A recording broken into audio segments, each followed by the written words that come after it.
Good day, beloveds. I did something different last night with my 11-year-old.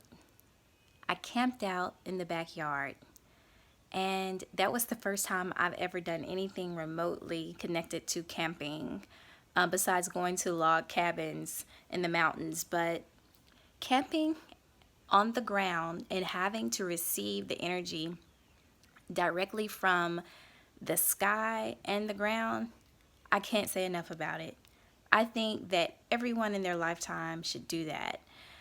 We had an opening in the top of the tent where we could see the stars and get fresh air, as well as we did not have any thick layering on the ground. And I can tell you that it was hard as shit. But that's what your backbone is for. That's what your spine is for. It's designed to be able to withstand the force or the impact from the ground. But that energy that comes from the ground, which is also known as grounding, is delivering information, like uploading it directly to your spinal cord. And that's what delivers messages to all the nerves in your body. So I'm just telling you some of the ways in which you can visualize what I'm about to say happening. I was out there maybe till 5 o'clock this morning, and I kept waking up. I kept having these impulses of energy, not really getting it, like, oh, it's coming from the earth. Like, dang, that's power. And then when I woke up this morning, I had a message. As you all know, I get messages from, it just seems like it's spontaneous, but I'm just basically, I've made myself more receptive to the information that's coming from subtle vibrations like plants, earth, water, air, fire, all of the elements, which is in everything.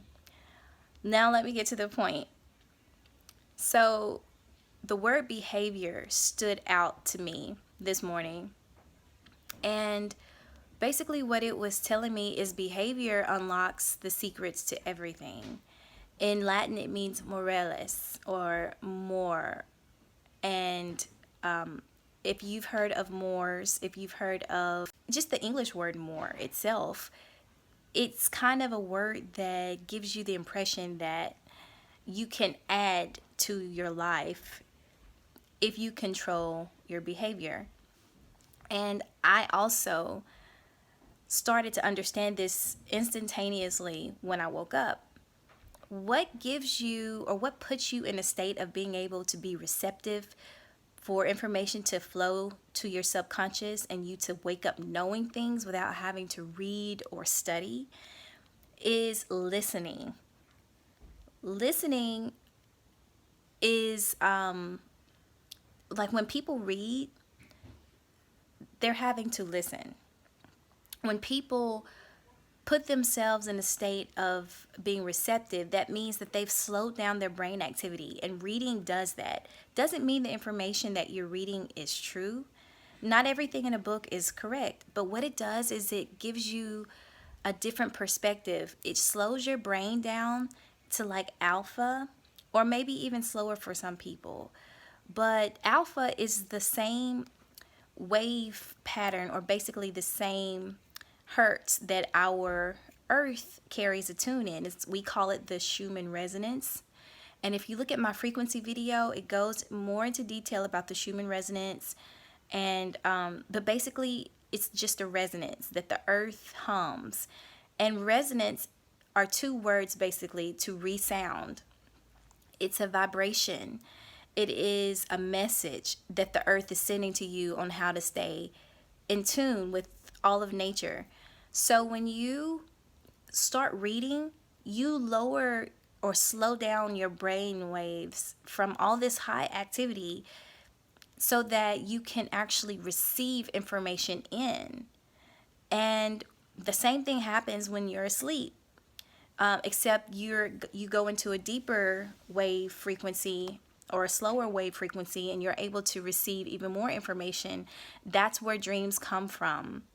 They're coming from the ether, from the Akashic records. You have access to all of it, but being able to tap in means being able to slow down your thoughts so that you can receive information, okay?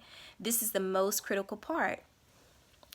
The information that you receive, it determines your response ability, and it also determines your ability to take that information and make something out of it, to create with it. Part of your creativity is expressed, or if not all of it, is expressed in your behavior. When you behave, it's what you're being is what you're having. It's what you attract. Okay? And you can attract things by how you respond. And that is where responsibility comes in.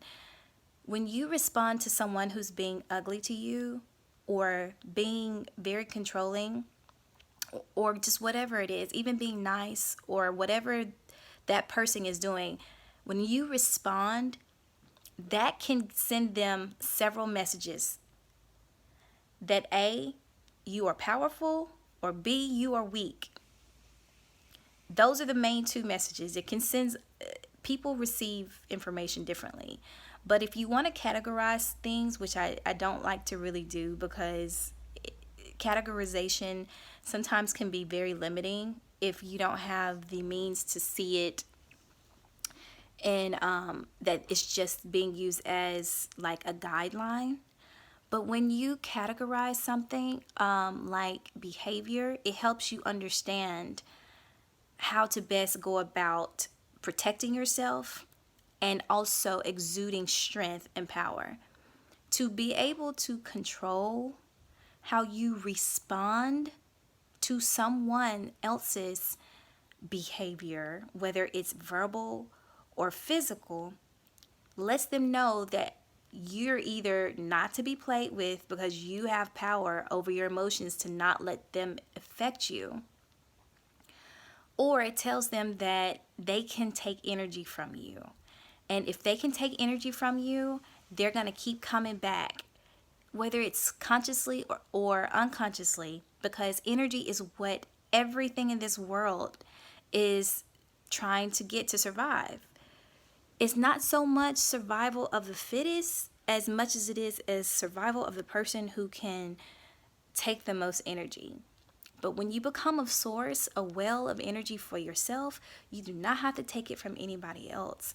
And when people know that, people can see when you have become an energy, a source of energy, and you know how to protect your energy. They can see it and they're attracted to it. So when you learn how to be able to keep other people from manipulating you by use of frequency of words or actions, then you can become anything. And let me just tell you that it is like a light that goes off, like a lighthouse, because people want to be able to do that, but they don't put in enough time and effort and energy into themselves to learn how to get the energy directly from the environment, the universe, the trees. Everything around you is trying to give you energy, but if you don't have receptivity, then you cannot receive it. You can only receive it through like means of how beasts receive energy, which is killing, or taking, thieving. And if you notice that the beast, there's a plan for everything. The beasts on the earth are beginning to die off. They become extinct not because necessarily we're killing all of them, but I do want to touch on that. But also because the world is evolving, and the more minds that are being more centered and grounded towards love and investing more in themselves, then the more the beastly animals and beastly waves die off. But as far as behavior goes, when you kill anything, I mean a bug, an ant, no matter how small you think it is, it's still an act, it's still killing, it's still a behavior. I started years ago doing this and I didn't know why, but I would take a little cup, I would keep a cup designated just for any type of critter that got into my house or into my space, and I would scoop it up and take it outside. It's a matter of respect. When you respect yourself, you can respect other things, no matter how big or how small. And when you feel like you have the right to take the life of something else will come and take life from you. It doesn't have to be in the same manner. It could be through relationships, it could be through people you meet who steal energy from you. That's taking life because your energy is equivalent to life. So I just wanted to drop this really quickly. It was on my mind and I wanted to share. Thank you for watching, and hopefully I was able to make everything make sense. I know I'm all over the place in these videos, but I have to get it out, and sometimes it comes out and it comes back around in a circle like that. But just so you know, well, no, I'll put this in another video. Thanks for watching, beloveds. Have a beautiful day. Peace and love.